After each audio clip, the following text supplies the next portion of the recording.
Those Tesla shares sliding lower as we move through the day. They're down a little bit more than 10% right now. Somehow it's levitating, and I think it's Elon Musk is the greatest salesman in the world. He paints this vision of an unlimited future. I think they're doomed. I'm skeptical.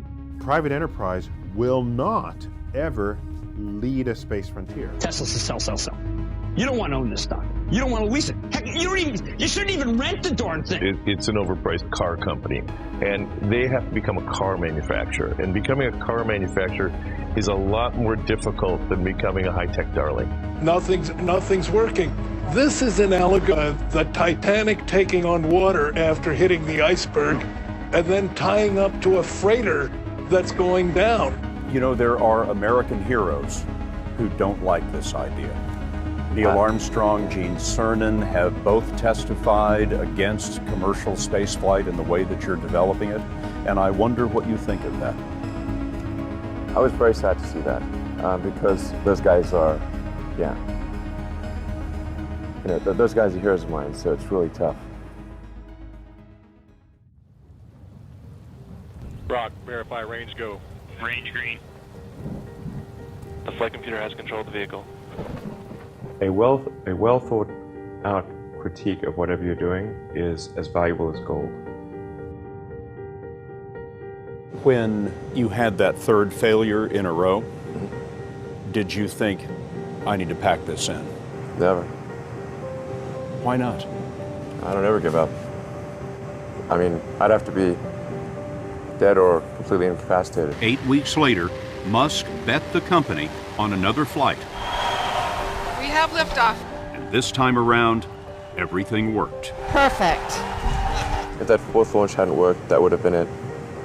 We would have not had the resources to mount a fifth. Successful entrepreneurs probably come in all sizes, shapes, and flavors. Some of the things I've described already, I think, are very important. I think really an obsessive nature with respect to the quality of the product. Really liking what you do, whatever area that you get into. Given that, even if you're the best, there's always a chance of failure. So I think it's important that you really like whatever you're doing. If you don't like it, life is too short.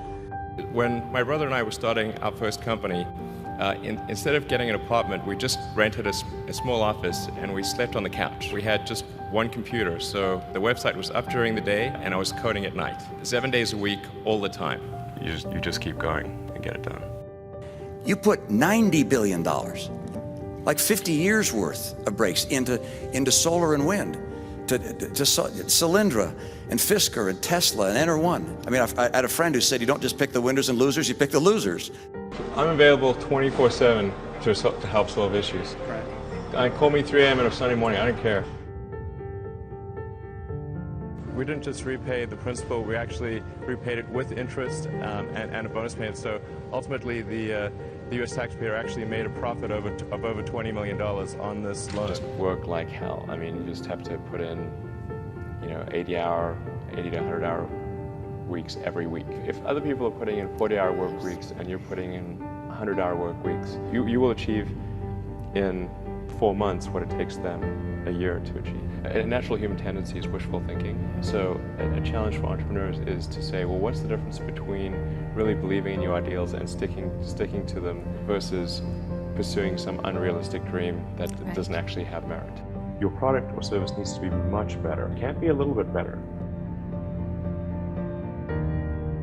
I think my sort of drive to get it done is somewhat disconnected from hope, enthusiasm, or anything else. I actually just don't care about hope or enthusiasm, motivation. I just give it everything I've got, irrespective of what the circumstances may be.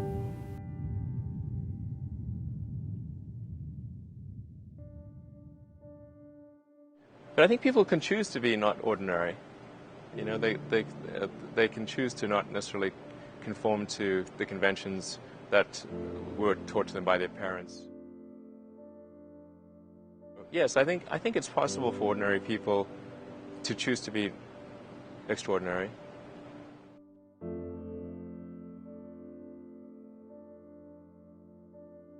I think also just don't be afraid of new arenas. You can get a book, you can learn something. and experiment with your hands, and just make it happen. Find a way or make a way to get something done.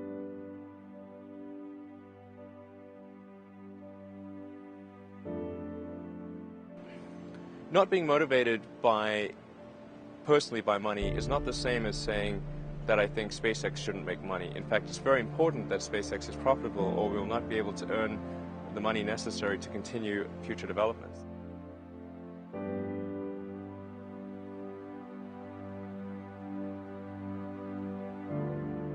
It's like the Nike slogan, just do it.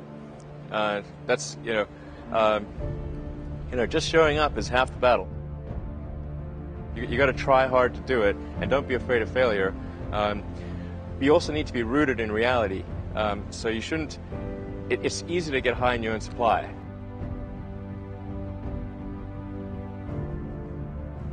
You've got to not be afraid to innovate, but also don't delude yourself into thinking something's working when it's not, or you're going to get fixated on a bad solution. You go to the very basic laws of physics, the things which we believe to be extremely well demonstrated. In other words, the reason they call it a law is that no one has ever demonstrated an exception to that, ever. As Edison said, it's 1% inspiration, 99% perspiration. I think it's really a mindset. You have to decide, we're going to try to do things differently, well, provided that they're better. You shouldn't do things differently just because they're different. They need to be different and better. But I think you just have to sort of decide, let's think beyond the normal stuff. There's this great holy grail potential in the future. You have to stay grounded in the short term. So, because if you don't do things that pay the bills, you're not going to achieve the ultimate long-term objective. But it's nice to have that sort of holy grail long-term potential out there as an inspiration for coming to work.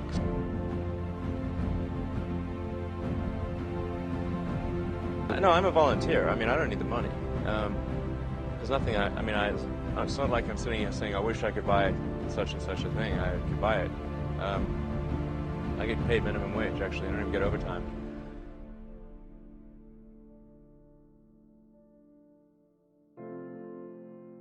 But I think people can choose to be not ordinary. They can choose to not necessarily conform to the conventions that were taught to them by their parents.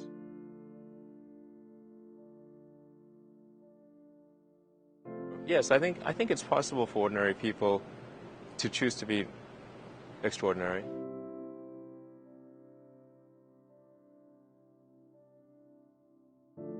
Well, it's like the Nike slogan, just do it.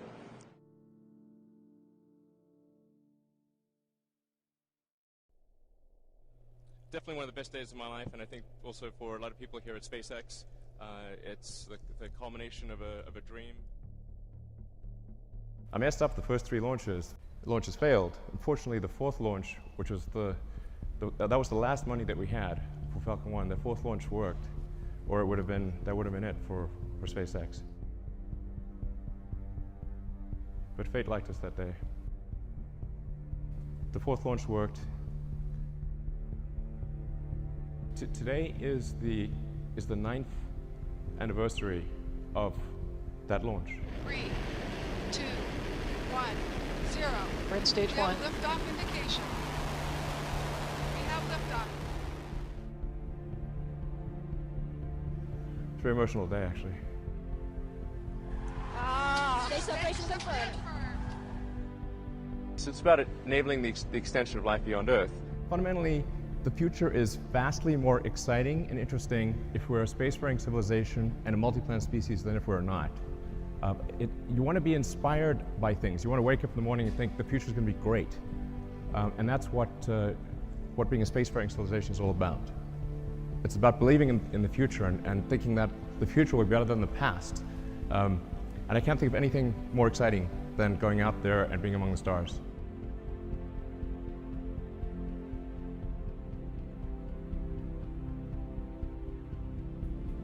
This is the first time in the 4 billion year history of Earth that has even been a possibility. You can have big dreams, but you've got to have some sense of how you can make those a reality. You've got to make sure that success is one of the possible outcomes. Becoming a multi-planet species beats the hell out of being a single planet species.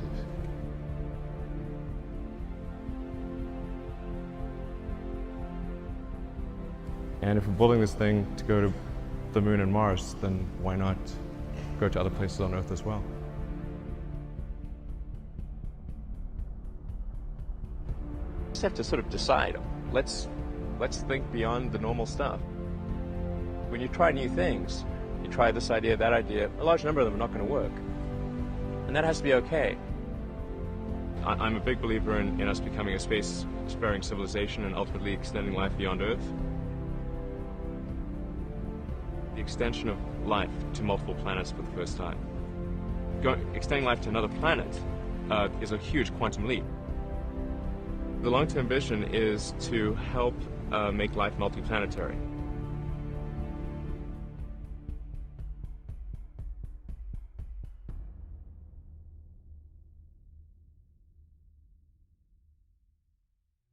Thanks to the hard work of basically, the SpaceX team, all you guys. I mean, that's really what got us to orbit there. And there are a lot of people that thought we couldn't do it. A lot, actually.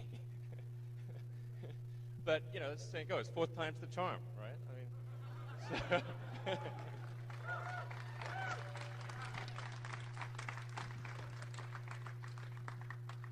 so I mean, this really means a lot to SpaceX. Obviously, I mean, getting to orbit, I mean, that's just a huge milestone. There's only a handful of countries on Earth that have done it. It's normally a country thing, not a company thing. So it's just an amazing achievement.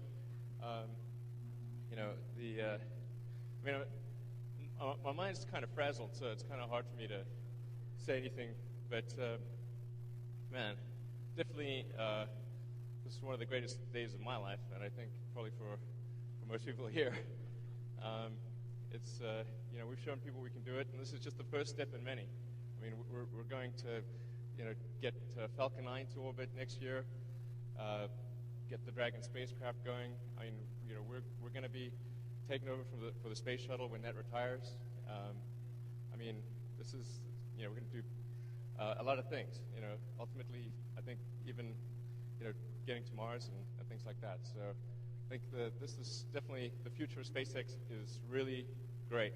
I don't know what else to say, because I mean, it's just like so freaking awesome. My mind's blown. So it just except just like to say, reaffirm, this is just the first step of many, and this really opens the way for us to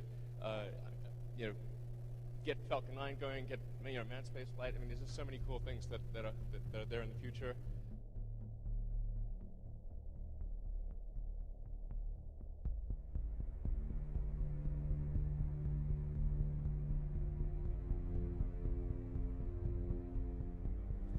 And I'm actually the chief designer of the rocket. I mean, I could tell you, I could redraw that rocket without the benefit of blueprints for the most part. Yeah. So it's sort of like seeing my baby go up there, and it's pretty scary.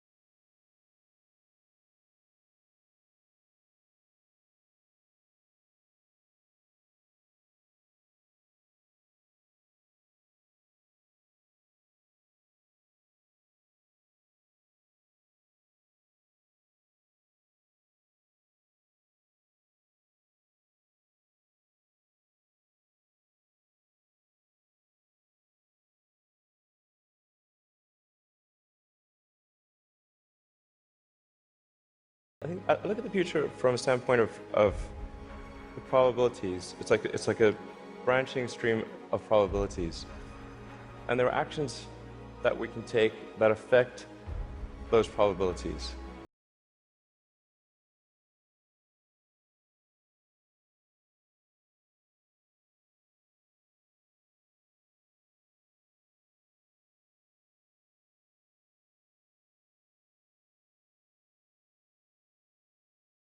If you look at the progress in space.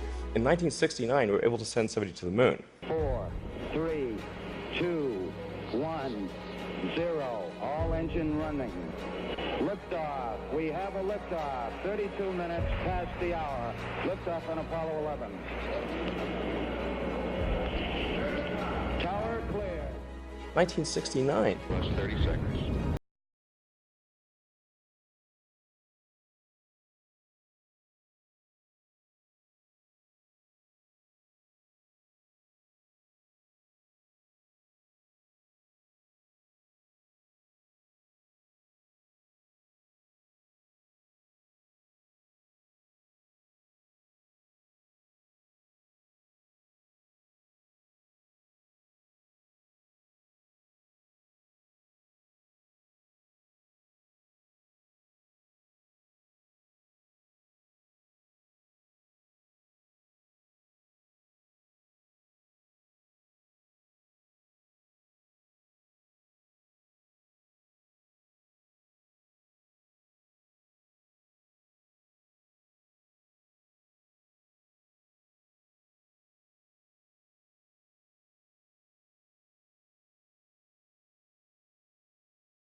I'm not trying to be anyone's savior. That is not the... I'm just trying to think about the future and not be sad.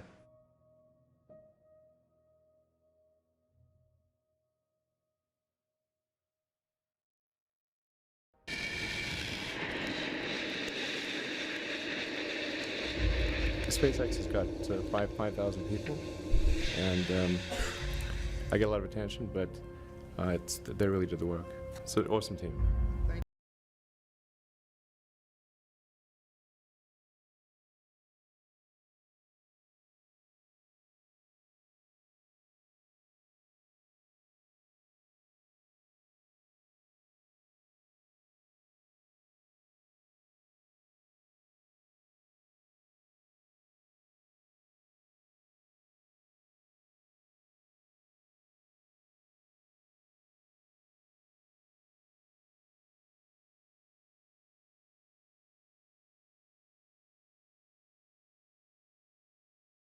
I think we're at the dawn of a new era, and I think it's going to be very exciting. What we're hoping to do with SpaceX is to push the envelope and provide a reason for people to be excited and inspired to be human. We managed to do 3 launches, but they failed. And I actually only had money for 3 launches, but we managed to, that was the original plan of the world. After 3, if we haven't succeeded,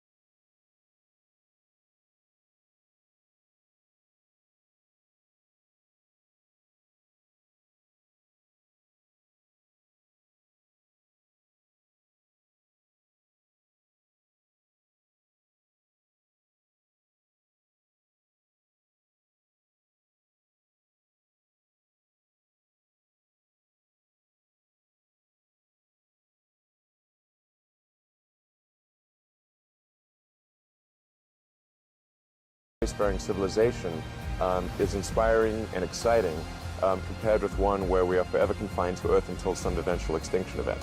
You know, that's really why I started SpaceX.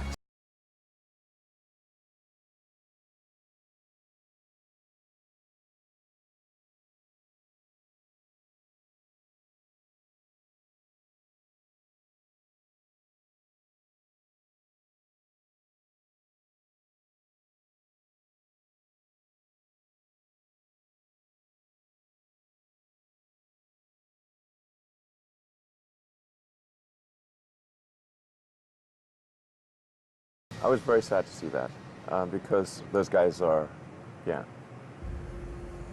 You know, those guys are heroes of mine, so it's really tough. You know, I wish they would come and visit and see the hardware that we're doing here.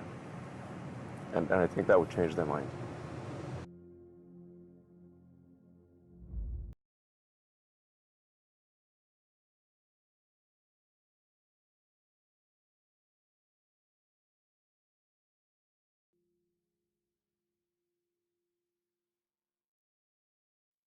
It's been 15 years to get to this point. It's taken us a long time. A lot of difficult steps along the way. Creating a company is almost like having a child. So it's sort of like, how do you say your child should not have food? Even if it ruins you? Yeah. I remember waking up the Sunday before Christmas in 2008 and thinking to myself, man, I never thought I was someone who could ever be capable of a nervous breakdown. But I felt this was the closest I've ever come. So many people tried to talk me out of starting a rocket company. It was crazy. One good friend of mine collected a whole series of videos of rockets blowing up and made me watch those. He just didn't want me to lose all my money.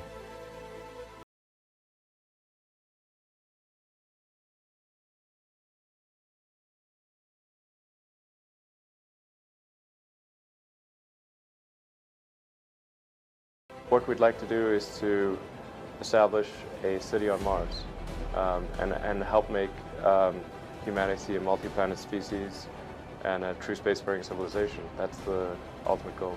I'm not saying we will do it, I'm just saying we're going to try. You had that third failure in a row. Did you think, I need to pack this in?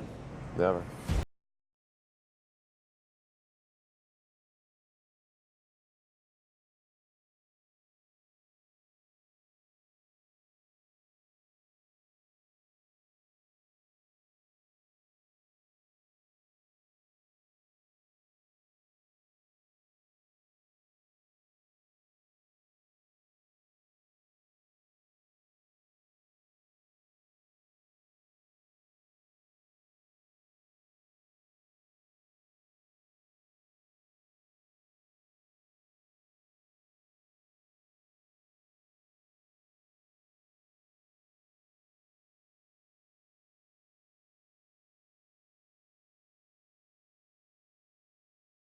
These things that seem unlikely to succeed, and we've been fortunate, and at least thus far they have succeeded. Life can't be just about solving problems. Like, there have to be things that are inspiring and exciting that make you glad to be alive. Ultimately, be out there among the stars. It has actually been a very difficult journey, I have to say. Here is a path to do it, even if that path has a lot of danger associated with it and risk, and maybe it won't succeed. Why it's important, and even if the odds are that it won't succeed, it's worth trying to do it. I'm just incredibly proud of the SpaceX team for being able to achieve this I think, incredible milestone in the history of space.